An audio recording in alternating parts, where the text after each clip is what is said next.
Hello guys, welcome to A tutors. तो आज हम लोग कॉम्प्लीमेंट्री फंक्शन फाइंड आउट करेंगे कि डिपेंडिंग ऑन द रूट्स जो हम लोगों ने लास्ट वीडियो में ऑक्सिलरी इक्वेशन बनाया था, तो उस ऑक्सिलरी इक्वेशन के जो आपके रूट्स आ रहे हैं, ठीक है, तो उन रूट्स के नेचर को देख करके हम लोग कॉम्प्लीमेंट्री फंक्शन बनाते हैं। तो गाइस चलिए हम लोग देखते हैं कैसे हम लोग कॉम्प्लीमेंट्री फंक्शन बनाते हैं, क्या स्टेप्स होते हैं और क्या क्या केसेस हैं। सारे केसेस हम लोग डिस्कस करेंगे यहाँ पे। तो सबसे पहले हम लोग देख लेते हैं, मैं आपको एक बार फिर से ऑक्सिलरी इक्वेशन बता देता हूँ कि कैसे हम लोग बताते हैं। देखिए ऑक्सिलरी इक्वेशन जैसे मैं एग्जांपल मैंने लिया था, सपोज़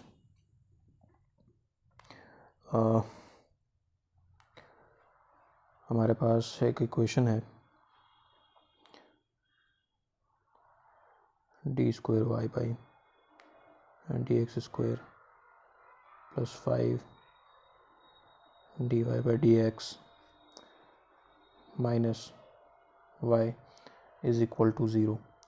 तो इसको हम लोगों को ऑक्सिलरी इक्वेशन में कन्वर्ट करना है। तो हम लोग इसको कैसे कन्वर्ट करेंगे,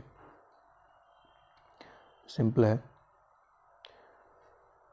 हम लोग जो हमारा जो ये डेरिवेटिव है उसको हम लोग m से रिप्लेस कर देते हैं, और जो भी जिस ऑर्डर का डेरिवेटिव हो उतना पावर हम लोग m के दे देते हैं। जैसे यहाँ पर सेकंड ऑर्डर का डेरिवेटिव आप ये देख सकते हो पहला, और ये फर्स्ट ऑर्डर का डेरिवेटिव है। तो हम लोग यहाँ पे कैसे प्रोसीड करेंगे, देखिए हम लोग का ऑक्सिलरी इक्वेशन बनेगा आपका m square plus 5m minus 1 is equal to zero. Simple है, यही हमारा ऑक्सिलरी इक्वेशन बन के रेडी है। अब इसी ऑक्सिलरी इक्वेशन को आप यहाँ पे जैसे देख सकते हो, ये एक क्वाड्रेटिक फॉर्म में बना है। तो क्वाड्रेटिक फॉर्म में बना है तो इसके रूट्स आएंगे, कितने रूट्स आएंगे, 2 रूट्स आएंगे, ठीक है। अब वो रूट्स आपके रियल रूट्स हैं, इमेजिनरी रूट्स हैं, ठीक है, या रूट्स आपके इरेशनल हैं, ठीक है, और इक्वल रूट्स आ रहे हैं। तो उसी के बेसिस पे अब हम लोग देखेंगे कि क्या क्या केसेस हमारे बनते हैं, ठीक है। तो सबसे पहला केस हम लोग डिस्कस करेंगे, और वो पहला केस है हमारा roots case 1।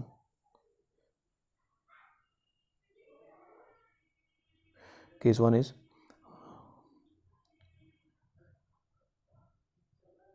Roots of the a, जो आपका ऑक्सिलरी इक्वेशन बना है, are what, real and distinct,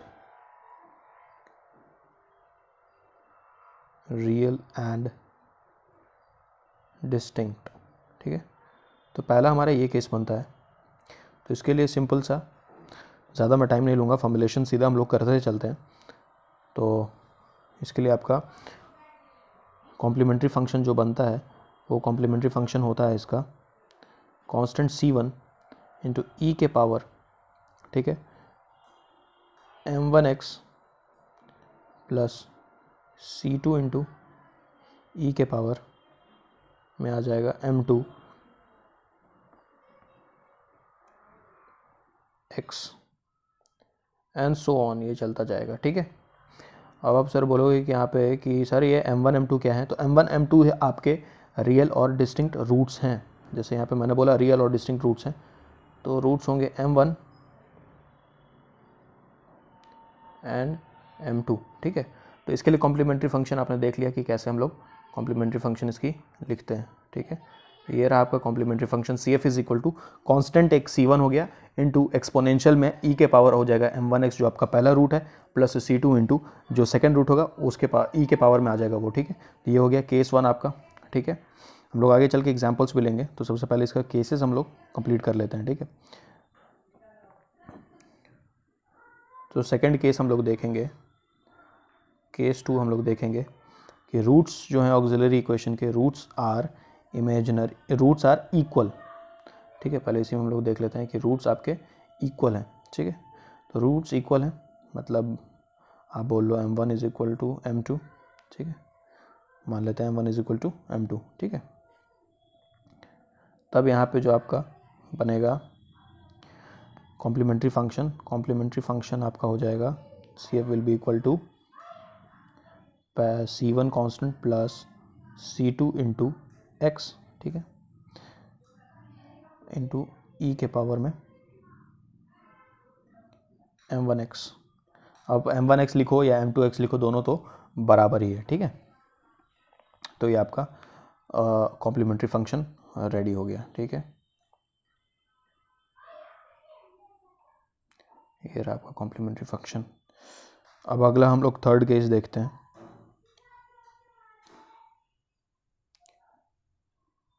case third देख रहे हैं कि रूट्स जो है हमारे इमेजिनरी हैं। रूट्स क्या हैं?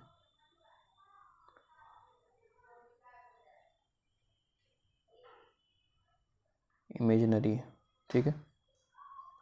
रूट्स आपके इमेजिनरी हैं। तो इमेजिनरी रूट्स जैसे हम लोग देखते हैं कि इमेजिनरी रूट्स को हम लोग कैसे रिप्रेजेंट करते हैं। तो रूट्स आपके जैसे हो जाएंगे m1, और हम लोग ये जानते हैं कि रूट्स जब इमेजिनरी होते हैं तो वो कॉम्प्लीमेंट्री होते हैं दोनों रूट्स, ठीक है। जो दो रूट्स हैं तो दो रूट्स कॉम्प्लीमेंट्री होंगे। तो कॉम्प्लीमेंट्री का मतलब यहाँ पे क्या है देख सकते हो। जैसे मान लो ये हो गया, अगर एक root a plus iota b है, ठीक है, तो जो आपका दूसरा रूट होगा वो दूसरा रूट हो जाएगा a माइनस आयोटा b, ठीक है। तो यही हम लोग बोलते हैं कि कॉम्प्लीमेंट्री फंक्शन, मतलब ये दोनों कॉम्प्लीमेंट्री होते हैं, ठीक है। तो m1 m2 जो है आपके क्या हो गए, कॉम्प्लीमेंट्री हो गए, ठीक है, कॉम्प्लीमेंट्री हो गए, ठीक है।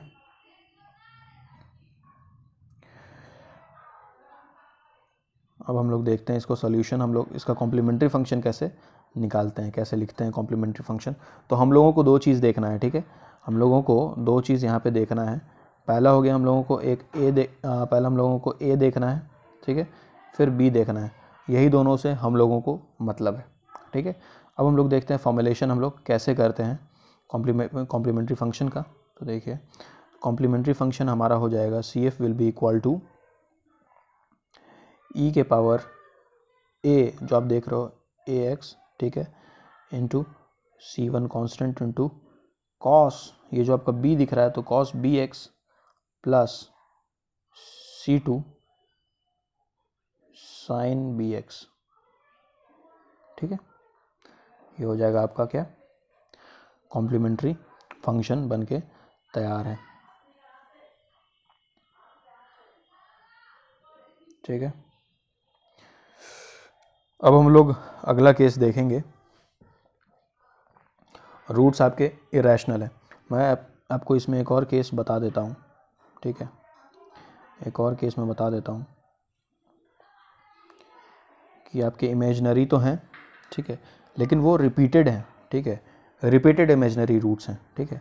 तो रिपीटेड इमेजिनरी रूट्स हैं बोले तो क्या मैं बताना चाह रहा हूँ, रूट्स ऐसे हैं जैसे रूट्स हो जाएंगे m1 is equal to m2 is equal to a plus iota b, ठीक है, और फिर हो जाएगा आपका, ये हो जाएगा m3 is equal to m4, ठीक है, a माइनस आई बी, ठीक है, रिपीटेड है। अब इसका फॉर्मुलेशन कैसे करेंगे, जैसा हम लोगों ने फॉर्मुलेशन किया था कि जब रूट्स आपके इक्वल होते हैं बस उसी तरीके से इसका फॉर्मुलेशन होगा और कुछ नहीं है, ठीक है, और कोई इसमें ज़्यादा दिक्कत नहीं होगी आपको। हम लोग देख लेते हैं। तो इसका CF हम लोग लिख देंगे simply, CF is equal to हो जाएगा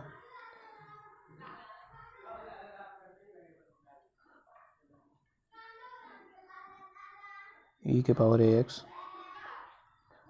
और जैसा हम लोग लिखते थे C1 plus C2 into x cos bx plus, ठीक है, ये हो जाएगा आपका C3 plus C4 into sine bx, ठीक है। इसी तरीके से फॉर्मुलेशन होगा जब रूट्स इमेजिनरी हो और रिपीटेड हो, ठीक है। तो इसी तरीके से फॉर्मुलेशन हम लोग कर देंगे। बस यहाँ पे हम लोगों को ये ध्यान रखना है कि इस जगह पे हम लोगों ने देखा था यहाँ पे कॉम्प्लीमेंट्री फंक्शन, इस कॉम्प्लीमेंट्री फंक्शन में हम लोगों ने देखा था कि e के पावर ax, मतलब a और b पे हम लोगों को ध्यान देना था, ठीक है। तो यहाँ पे बस चेंज क्या आया, रिपीटेड वाले केस में हम लोगों ने देखा था कि ये वाला जो टर्म होता है कि constant c1 plus constant c2 into x वाला टर्म, बस यहाँ पे ये मल्टीप्लिकेशन में आ जा रहा है, ये दोनों जगह देख लो, cos bx और sin bx का कोफिशिएंट लग जा रहा है, बाकी सारी चीज़ें सेम है। और अब हम लोग अगले केस पे चलते हैं कि रूट्स आपके इर्रेशनल होंगे तब क्या होगा, ठीक है। रूट्स आपके इर्रेशनल होंगे तब क्या होगा, चलिए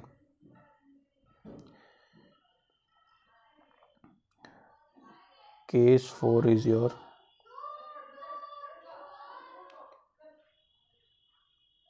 रूट्स क्या है, इर्रेशनल है।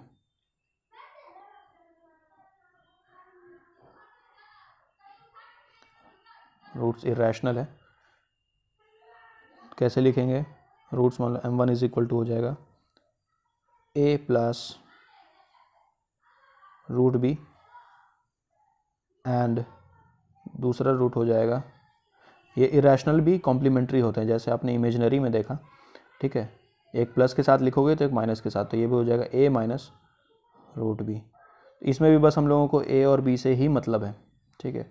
किससे मतलब है, a और b से ही मतलब है, ठीक है। और इसमें भी वही साइन और कॉस वाला आएगा चीज़, ठीक है। देख लो खाली यहाँ पे cos hx और sin hx आ जाता है, तो उसको हम लोग कैसे इसका कॉम्प्लीमेंट्री फंक्शन फॉर्म करते हैं, फॉर्मुलेशन करते हैं, देख लेते हैं ये भी।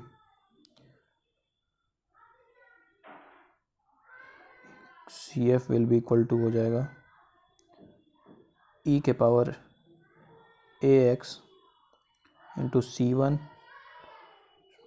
cos h इंटू b का बस यहाँ पे रूट रहेगा, b रूट में आएगा, plus C2 into sign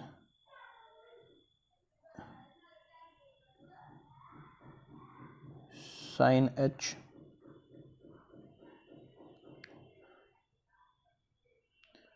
root b x, ये रहा आपका कॉम्प्लीमेंट्री फंक्शन, ठीक है, सिंपल है।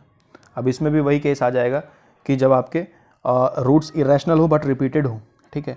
तो यहाँ पे आपको कुछ नहीं करना है, वही चीज़ करना है आपको बस कि इसका जो कोएफिशिएंट आ रहा है C1, ये चेंज हो जाएगा और इस कोएफिशिएंट को आप लिख दोगे C1 plus C2 into x हो जाएगा इसका कोएफिशिएंट। सिमिलरली इसी को आप, इसको भी आप लिख दोगे, इसको भी आप लिख दोगे C3 plus C4 into x, बस यही चेंज आना है, ठीक है। तो इस पे हम लोग एक क्वेश्चन करके देखते हैं, सिंपल सा एग्जांपल मैं आपको दूंगा। हमारा क्वेश्चन रहेगा जैसे मान लेते हैं यहाँ पे आपका ये हो गया, क्वेश्चन है d cube minus 3d square plus 4y, ठीक है। और d यहाँ पे कुछ नहीं है, जो आप कैपिटल D देख रहे हो वो कुछ नहीं है, where d is equal to differential ही है d बाई डी एक्स, ठीक है। तो इससे सबसे पहले हम लोगों को देखना पड़ेगा कि इसका हम लोगों को सोल्यूशन फाइंड आउट करना है, ठीक है। इसका हम लोगों को सोल्यूशन फाइंड आउट करना है कि सोल्यूशन इसका क्या होगा, ठीक है। तो सिंपल है, हम लोग जानते हैं कि ये क्या है, कौन सा आपका ये हो गया linear differential equation with constant coefficient. आपको दिख रहा होगा यहाँ पे कोएफिशिएंट्स जो है हमारे कांस्टेंट हैं, कोएफिशिएंट्स जो हमारे कांस्टेंट है, यहाँ पे -3, यहाँ पे +4, ठीक है। तो ये हमारा क्वेश्चन है। अब हम लोग इसको सबसे पहला होता है सोल्यूशन, इसका निकालने के लिए हम लोगों को करना पड़ता है y, अगर आपका सोल्यूशन है तो y will be equal to complementary function plus p i, that is particular integral, ठीक है। तो पर्टिकुलर इंटीग्रल वाले पार्ट पे भी मैं नहीं गया हूँ। तो कॉम्प्लीमेंट्री फंक्शन सबसे पहले मैं आपको निकाल के दिखाता हूँ। और पर्टिकुलर इंटीग्रल हम लोग को जो निकालना होता है, पर्टिकुलर इंटीग्रल, उसमें बेसिकली कुछ करना नहीं होता है। कॉम्प्लीमेंट्री फंक्शन हम लोग LHS वाले साइड से निकालते हैं, जो डिफरेंशियल वाला साइड है उससे हम लोग कॉम्प्लीमेंट्री फंक्शन फाइंड आउट करते हैं। और जो आपका राइट हैंड साइड में है, ठीक है, वो आपका पर्टिकुलर इंटीग्रल देता है, ठीक है। तो नेक्स्ट हम लोग पर्टिकुलर इंटीग्रल पे डिस्कशन करेंगे। तो सब, और यहाँ पे देख सकते हो आप, यहाँ पे RHS में क्या है, RHS में आपका है 0, ठीक है। RHS में जब आपका 0 हो गया तो इसका मतलब यहाँ पे PI जो है पर्टिकुलर, वही मैंने एग्जांपल लिया, तो यहाँ पे PI भी इसका क्या हो जाएगा, 0 होगा, ठीक है। तो इसीलिए मैंने ये वाला एग्जांपल लिया है। तो हम लोग सबसे पहले ऑक्सिलरी इक्वेशन फाइंड आउट करते हैं, ऑक्सिलरी इक्वेशन बनाते हैं। ऑक्सिलरी इक्वेशन कैसे बनेगा देखिए, आप सभी लोग जानते हो यहाँ पे ऑक्सिलरी इक्वेशन बनाने के लिए हम लोगों को जो क्वेश्चन दिया है, जैसे देखो यहाँ पे डिफरेंशियल यहाँ पे आपको दिया हुआ है, ये d क्यूब है तो उसको हम लोग लिख देंगे m क्यूब माइनस ये हो जाएगा 3m square plus 4 that is equal to 0, ठीक है। अब यहाँ पे देख सकते हो यहाँ पे क्यूबिक है, ठीक है, ये क्यूबिक में इक्वेशन बन रहा है। तो अब हम लोगों को इसको क्या करना है, रूट्स निकालना है, ठीक है। हम लोग को रूट्स निकालना है। तो रूट्स निकालने के लिए कुछ नहीं करना है आप लोगों को, देखिए यहाँ पे आप लोग इसको सॉल्व करेंगे सिंपली। क्यूबिक इक्वेशन है तो क्यूबिक इक्वेशन को जब हम लोग सॉल्व करेंगे तो इसके रूट्स आ जाते हैं m is equal to -1, 2 and 2, ठीक है। तो यहाँ पे इसके 3 रूट्स हैं क्योंकि क्यूबिक इक्वेशन है। बट यहाँ पे आप देख सकते हो कि 2 और 2 रिपीट हो रहा है, ठीक है, और 1 जो है वो आपका डिस्टिंक्ट है, ठीक है। तो अब देखिए इसका हम लोग CF कैसे निकालेंगे। CF निकालने के लिए हम लोगों को क्या करना पड़ेगा, CF हम लोग लिखेंगे CF will be equal to, ठीक है। तो पहला एक रूट क्या है आपका, -1 है, और दूसरा रूट है 2, और तीसरा रूट भी 2 है, ठीक है। तो 2 रूट्स के लिए आपका कौन सा केस लगेगा, आप देख सकते हो यहाँ पे रिपीटेड वाला जो केस है, देखो इक्वल है, तो रूट्स इक्वल हैं। तो हम लोगों को ये वाला कॉम्प्लीमेंट्री फंक्शन के लिए फॉर्मूला लगाना है C1 + C2 × x, और यहाँ पे जो रूट है आपका रिपीटेड M1, और इस केस में हम लोग का जो क्वेश्चन है वहाँ पे M1 की वैल्यू क्या हो जाएगी, 2 हो जाएगी, ठीक है। और पहला केस क्या है कि रूट्स आपका जब डिस्टिंक्ट हो, ठीक है, तो डिस्टिंक्ट के लिए ये वाला केस लग जाएगा। ये वाला हम लोग यहाँ पे M1 की वैल्यू हमारे पास क्या हो जाएगी, -1 हो जाएगी। तो हम लोग देखते हैं अब इसको हम लोग कैसे कॉम्प्लीमेंट्री फंक्शन बनाते हैं। तो कॉम्प्लीमेंट्री फंक्शन बना लेंगे हम लोग सिंपली। देखो पहला आपका जो डिस्टिंक्ट वाला है वो है -1 और रिपीटेड वाला 2 है, तो इसके लिए सिंपली C1 × e के पावर हम लोग क्या लिखते हैं, e के पावर लिखते हैं m1x, यहाँ पे m1 यहाँ हो जाएगा -1, तो इसको सीधा -x लिख सकते हैं, और ये हो जाएगा C2, और जो अब 2 वैल्यूज़ रिपीटेड हैं तो उसके लिए हम लोग लिख देंगे C3 × x e के पावर में, और जो आपका m है वो m यहाँ पे 2 है रिपीटेड वाले केस में। तो यही आपका क्या हो गया, कॉम्प्लीमेंट्री फंक्शन बन के तैयार हो गया। कॉम्प्लीमेंट्री फंक्शन आपका बन के तैयार हो जाता है, ठीक है। तब हम लोगों का जो सोल्यूशन है, सिंपली सोल्यूशन क्या हो जाएगा, solution y will be equal to CF + PI। इस केस में आपका PI 0 है, और CF की वैल्यू कितनी हो जाएगी, आपने जो यहाँ से फाइंड आउट किया, यही आपका क्या हो जाएगा, सोल्यूशन हो जाएगा। तो नेक्स्ट वीडियो में हम लोग जो है देखेंगे कि पर्टिकुलर इंटीग्रल हम लोग कैसे फाइंड आउट करते हैं, ठीक है। तो वीडियो को देखिएगा पूरे एंड तक अच्छे से, और नेक्स्ट वीडियो पर्टिकुलर इंटीग्रल पे बनेगा। तब हम लोग देख पाएंगे जो RHS में अगर आपकी कुछ भी फंक्शन आती है, जैसे आपका एल्जेब्रिक फंक्शन हो या ट्रिग्नोमेट्रिक फंक्शन हो, तब हम लोग उसके लिए PI कैसे फाइंड आउट करते हैं, लॉगरिदमिक हो तो उसके लिए भी डिफरेंट केसेस हैं, डिफरेंट रूल्स हैं। तो नेक्स्ट वीडियो में हम लोग वो देखेंगे। तब तक के लिए थैंक यू।